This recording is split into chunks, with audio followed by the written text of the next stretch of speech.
శ్రీరామచంద్రమూర్తి మనకి 4 నేర్పుతారండి. First one, ఎంత కష్టమైనా సరే అనుకున్నది సాధించాల్సిందే. సీతమ్మ వారిని వెతికి పట్టుకోవటం చాలా కష్టమైంది, కానీ ఆయన వదల్లా. సెకండ్, ఒంటరిగా పోరాడితే సక్సెస్ రాదండి. శ్రీరామచంద్రమూర్తికి కొన్ని కోట్ల వానరాలు టీం వర్క్ చేసి ఆయనకి హెల్ప్ చేసినాయి. మన ఐడియాని నచ్చి మనతో మన గోల్ అచీవ్ చేసేంత వరకు ట్రావెల్ చేయటానికి నలుగురిని ఇన్స్పైర్ చేసి మోటివేట్ చేసిన వాడే నాయకుడు అండి. అది చాలా గొప్ప నాయకత్వ లక్షణం. థర్డ్, ఎక్కడికి వెళ్ళాలో మనకి తెలుస్తుంది, కానీ ఎలా వెళ్ళాలో ప్రతిసారి తెలియదు. సముద్రంలో వెళ్ళటానికి దారి కనపల్లా, దారి సృష్టించుకున్నారు. ప్రతిసారి మనకు అవకాశాలు దొరకవు, కనపడవు, సృష్టించుకోవాల్సిందే.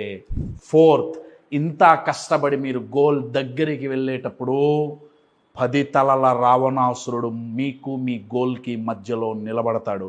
ఆ 10 తలల రావణాసురుడే మీ లోపల ఉండే భయం కావచ్చు, అపనమ్మకాలు కావచ్చు, లేకపోతే మిమ్మల్ని డిస్కరేజ్ చేసి డిమోటివేట్ చేసే సొసైటీ కావచ్చు. వాళ్ళని అధిగమిస్తేనే విజయం సాధిస్తారు. అలా చేసిన వాడికి లోకమంతా జై జైకారాలు కొడుతుంది. జై శ్రీరామ్. Download ShareChat.